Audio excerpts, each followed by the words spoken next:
হযরতে হাসান বসরি রহমাতুল্লাহি আলাইহি ওই যুবককে বললেন, যাও যাও বেশি বেশি ইস্তিগফারের আমল করো, আল্লাহ তাআলা তোমাকে তাড়াতাড়ি বিবাহের ব্যবস্থা করে দিবে। তিনজন ব্যক্তি চলে যাওয়ার পরে হাসান বসরি রহমাতুল্লাহি আলাইহির খাদেম এসে প্রশ্ন করলো, হুজুর একজন লোক এসে আপনাকে বৃষ্টির জন্য দোয়া চাইলো, আপনি এক আমল দিলেন। বিভিন্ন রোগের বিভিন্ন সমাধান হয়, আপনি তো বিভিন্ন রোগের একই সমাধান দিয়ে দিলেন। তিন ধরনের সমস্যার সমাধান একই আমল দিয়ে দিলেন, ইস্তিগফার। এটা কিভাবে সম্ভব? হযরতে হাসান বসরি রহমাতুল্লাহি আলাইহি খাদেমের প্রশ্নের উত্তরে বললেন, ও খাদেম, আমার কাছে মনে হয় দুনিয়ার সব সমস্যার সমাধান হবে ইস্তিগফারের দ্বারা। সুবহানাল্লাহ বলেন। হযরতে হাসান বসরি রহমাতুল্লাহি আলাইহি কোরআনের আয়াত পড়ে পড়ে শুনিয়ে দিলেন। তুমি কি কোরআন পড়ো না? আল্লাহর কোরআন পড়ে ফাকুলতু আস্তাগফিরু রাব্বাকুম ইন্নাহু কানা গফফারা। বেশি বেশি তোমরা ইস্তিগফার পড়ো, ইস্তিগফার পড়লে আল্লাহ জীবনের গুনাহ ক্ষমা করে দিবে। দ্বিতীয় নাম্বার ইস্তিগফারের উপকারিতা হলো, আল্লাহর কোরআন সাক্ষী, সূরা নূহের মধ্যে আল্লাহ বলেন, ইউরসিলিস সামাআ আলাইকুম মিদরারা। ইস্তিগফারের আমল যারা বেশি বেশি করবে, আল্লাহ পাক রব্বুল আলামিন যদি বৃষ্টি না হয়, অনাবৃষ্টি থাকলে ইস্তিগফারের আমলের দ্বারা আল্লাহ পাক রব্বুল আলামিন রহমতের বৃষ্টি দিয়ে জমিনকে ভরপুর করে দিবে।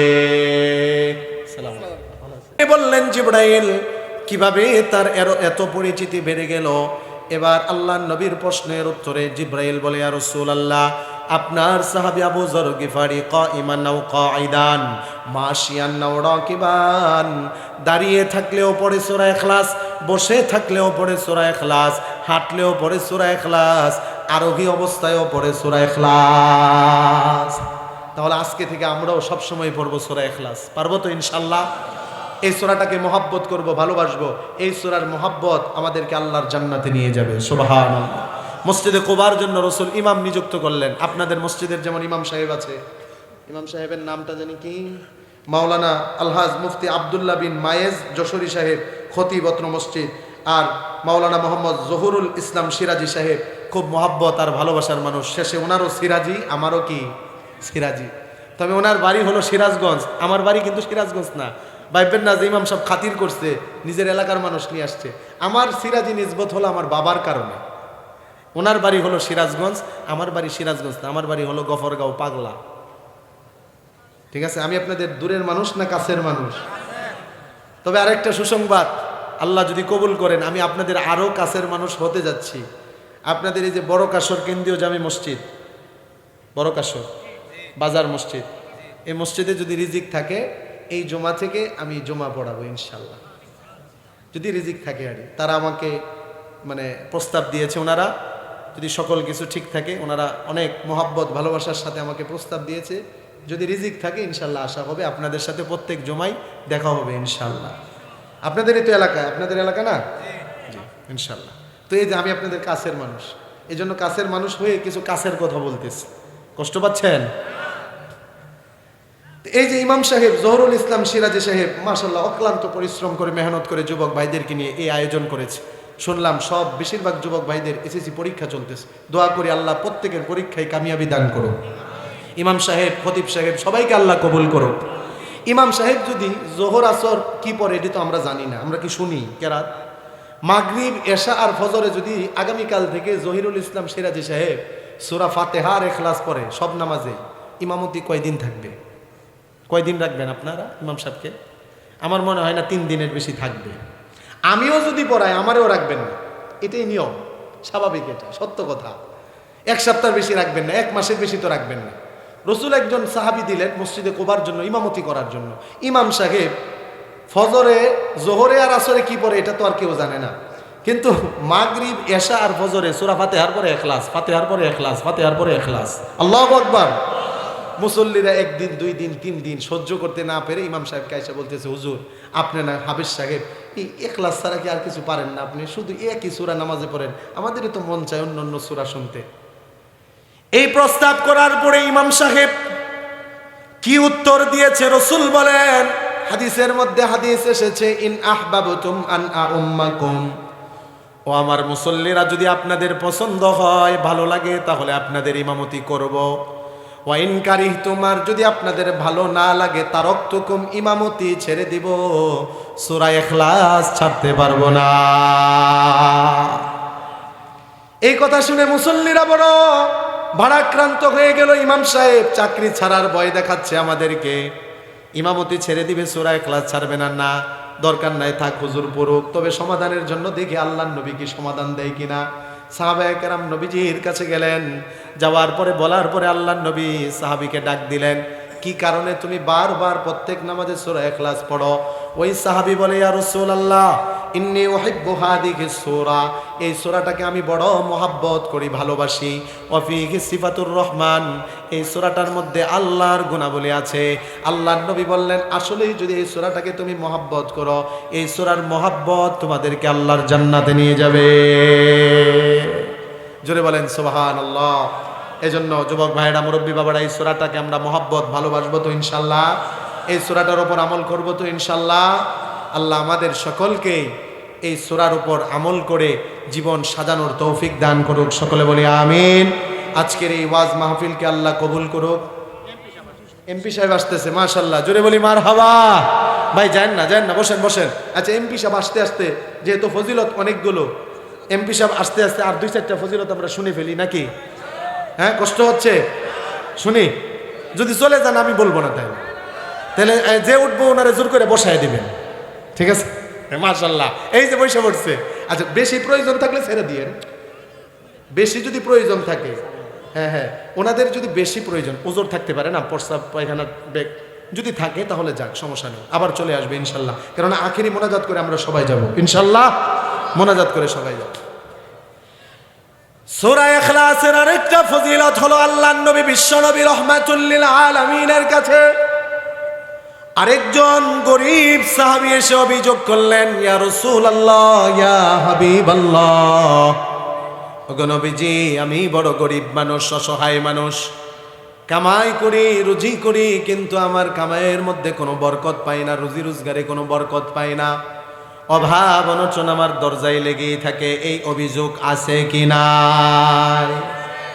আমাদেরও অনেকের এই অভিযোগ আছে। হুজুর মোবাইলে ফোন করে বলে, হুজুর চাকরি করি, ব্যবসা করি, অনেক টাকা ইনকাম করি, সংসারে কোনো বরকত পাই না, বরকতের একটা আমল দেন, বরকতের একটা আমল দেন।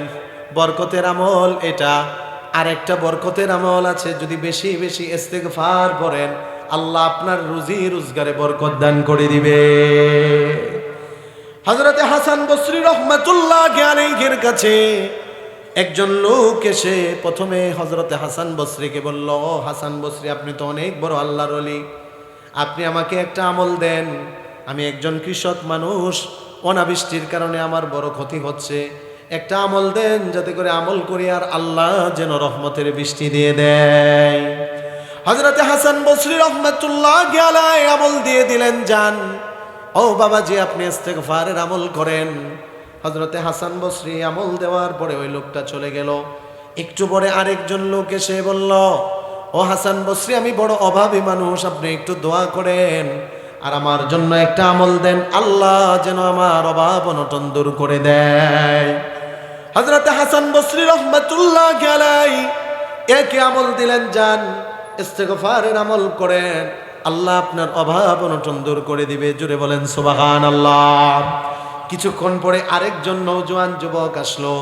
আমাদের বর্তমানেও অনেক যুবক আছে, আমাদেরকে ফোন করে বলে, হুজুর একটা আমল দেন, বয়স 35-এর কোটায় গিয়ে ঠেকেছে, এখনো বিবাহ করতে পারি না। আছে কি নাই? হুজুর আমার পছন্দ হলে মা বাবার পছন্দ হয় না, মা বাবার পছন্দ হলে আমার পছন্দ হয় না, অনেক ক্ষেত্রে আমাদের হলে ওই দিক দিয়ে হয় না, ওই দিক দিয়ে হলে আমাদের হয় না। কেননা এখন তো আমাদের বাছাবাছির শেষ নেই, ঠিক কিনা? ছেলে দিনদার কিনা এই ক্ষেত্রে কিন্তু বাছাবাছি না, ছেলে মালওয়ালা কিনা, টাকাওয়ালা কিনা, সরকারি চাকরিওয়ালা কিনা, বাছাবাছি আছে কিনা। আমার এক মুসল্লি আমাকে বিবাহের কার্ড দিয়ে দাওয়াত দিচ্ছে, বঙ্গ মার্কেটের এক মুসল্লি দাওয়াত দিতেছে যে হুজুর আমার মেয়ের বিবাহ, আপনি আসবেন। আচ্ছা ঠিক আছে, আসবো। তো বিয়ে কোথায় দিচ্ছেন, কার সাথে দিচ্ছেন, আলোচনা আসলো। তো হুজুর ছেলেটা আলহামদুলিল্লাহ সরকারি চাকরি করে, বেতন কম হলেও কিছু আলগা ইনকাম আছে। হাসলেন কি আপনারা? মানে উনি যেভাবে বললো আমি সেভাবে বললাম। আলগা ইনকাম কি সবাই করে? 2-4 জন এরকম দুর্নীতিবাজ আছে কি না? তো আমার কথা তো এইটাই, আমরা কি সবার বিরুদ্ধে কথা বলি? এই 2-4টা যদি ঠিক হয়ে যায় তাহলে পুরা দেশ ঠিক হয়ে যাবে। জুড়ে বলেন ঠিক কি না? এই 2-4টার কারণে দেশে আজকে অশান্তি। এই 2-4টাই কলমের খুঁচায় বাংলাদেশের সম্পদ বাহিরে পাচার করে। আলহামদুলিল্লাহ আমরা দেখেছি মাননীয় প্রধানমন্ত্রী সহ সকলে এদেরকে যাচাই করতেছে। এদেরকে ধরে উপযুক্ত শাস্তি দিলে দেশে সুখ আসবে, দেশের অভাব অনটন দূর হবে। আগে তো ছোট ছোট চোর ছিল, এখন দেখি বড় বড় চোর। আগে আমাদের পুকুর থেকে দেখতাম মাঝে মধ্যে মাছ চুরি হইতো, গাছ থেকে ফল চুরি হইতো, মুরগি চুরি করতো, মুরগির ডিম চুরি করে নিয়ে যেত। আছে কিনা? আগে ছিল। এখন আর এই ধরনের ভদ্র চোর নেই। তার মানে কি আমাদের দেশ চোর মুক্ত হয়ে গেছে? আরে না, ছোট চোর নেই, বড় চোর হয়েছে। অশিক্ষিত না, শিক্ষিত কিছু চোর আছে কলমের খোঁচায় 1 টাকা 2 টাকা নয়, কোটি কোটি টাকা বাহিরে পাচার করে দেয়। আমাদের দেশ তো রহমত বরকতে ভরপুর আলহামদুলিল্লাহ। এই দেশে যদি দুর্নীতি 2-1টা মানুষ না করতো, এই দেশ সোনার বাংলায় পরিণত হতো। জোরে বলেন ঠিক কিনা? হবে ইনশাল্লাহ। আমরা দোয়া করি আমাদের মাননীয় প্রধানমন্ত্রী ওনারা যেভাবে আগাচ্ছেন, আমরা দোয়া করি হবে ইনশাল্লাহ। ইনশাল্লাহ আল্লাহ সেই ব্যবস্থা করে দিবে ইনশাল্লাহ। তো যেই কথাটা বলতেছিলাম, হযরতে হাসান বসরি ওই লোক বলতেছে হুজুর ছেলে সরকারি চাকরি করে, কিছু আলগা ইনকাম আছে। আমি বুঝছি যে আলগা ইনকাম কি, তারপরেও প্রশ্ন করলাম ভাই এটা কি বললেন আলগা ইনকাম মানে? হুজুর বুঝেন না, একটু এদিক সেদিক একটু বলতে যায় হাতটা নিচা করছে। তখন আমি বলছি এটা আপনি আজকে থেকে আলগা ইনকাম বলবেন না, বলবেন আমার জামাই কিছু তলের ইনকাম আছে। আলগা শব্দটা কেমন জানি শোনা যায় না? যেহেতু সে প্রচারই করতেছে আমার জামাই, হবু জামাই সরকারি চাকরিজীবী, আমি তাকে ঠিক করেছি আমার মেয়ের জন্য দিনদার দরকার নাই, আমার সরকারি চাকরিজীবী দরকার। এমন বাবা আছে কি নাই? তো যেহেতু আপনি ছেলের পরিচয় দিবেন, এভাবে দিলে সুন্দর হয় যে আমার ছেলে, আমার মেয়ের জামাই সে চাকরি করে সরকারি, কিছু তলের ইনকাম আছে, তাহলে মানুষ সহজে বুঝবে। তো এই ধরনের ছেলে না খুঁজে আমাদেরকে দিনদার ছেলে খুঁজতে হবে মেয়ের জন্য। মেয়ে বিবাহের ক্ষেত্রে, বিবাহ করানোর ক্ষেত্রে দিনদার ছেলে, ছেলেও মেয়ে বিবাহ করার ক্ষেত্রে দিনদার মেয়ে, ঠিক কিনা? রসুল বলেন, মেশকাত শরীফের হাদিস কিতাবুন নিকাহ, আল্লাহ রসুল বলেন তুনকাহুল মারআ লিআরবা, 4টা জিনিস দেখে তোমরা মেয়েদেরকে বিবাহ করো। জোরে বলেন কয়টা জিনিস? 4টা জিনিস দেখে। 1 নম্বর রসুল বলেন লি জামালিহা, তার সৌন্দর্যতা, কেননা সৌন্দর্যতার সবাই পাগল। ইন্নাল্লাহা জামিল ইউহিব্বুল জামাল, আল্লাহ নিজে সুন্দর, সৌন্দর্যতাকে আল্লাহ পছন্দ করেন। জোরে বলেন ঠিক কিনা? তো আচ্ছা, সৌন্দর্যতা থাকা ভালো আলহামদুলিল্লাহ। 2 নম্বর রসুল বলেন ওয়ালি হাসাবিহা, বংশ যদি ভালো থাকে আলহামদুলিল্লাহ এটা ভালো। 3 নম্বর রসুল বলেন ওয়ালি মালিহা, ধন সম্পদ থাকলে ভালো। 4 নম্বর রসুল বলেছেন ওয়ালি দীনিহা, দিনদারি দেখে বিবাহ করো। তবে 4 নম্বরের ক্ষেত্রে রসুল গুরুত্ব দিয়েছেন ফাসফার বিজাতিদ দ্বীন, দিনদারিটাকে তোমরা প্রাধান্য দাও। একটা মেয়ে যদি মেয়েটার সৌন্দর্যতা নাও থাকে, চেহারাটা কালো, একটা মেয়ে বংশ পরিচয় যদি ভালো নাও হয়, একটা মেয়ে যদি গরিবের মেয়েও হয় কিন্তু যদি দিনদার হয়, তাকে বিবাহ করো, তোমার জীবন সুন্দর হবে। সুবহানাল্লাহ। কার কথা? নবীজির কথা।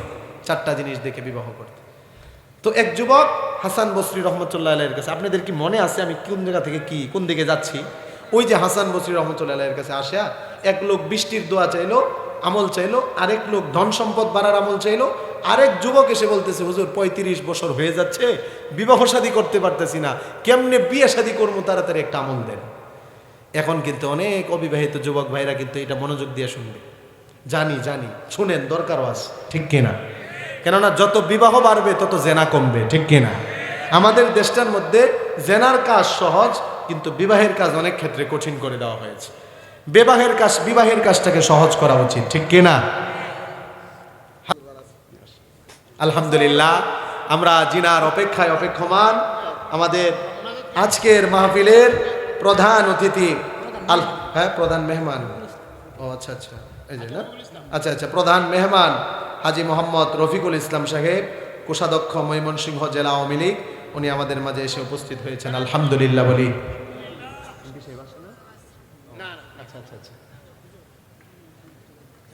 আচ্ছা, হ্যাঁ, মোনাজাত হয়ে যাবে। এই যে ইস্তেগফারের আমল, সূরা ইখলাসের আমল আমরা করব তো ইনশাআল্লাহ। আল্লাহ আমাদের সকলকে করার তৌফিক দান করুক, আমিন। ওয়া আখিরু দাওয়ানা আলহামদুলিল্লাহি।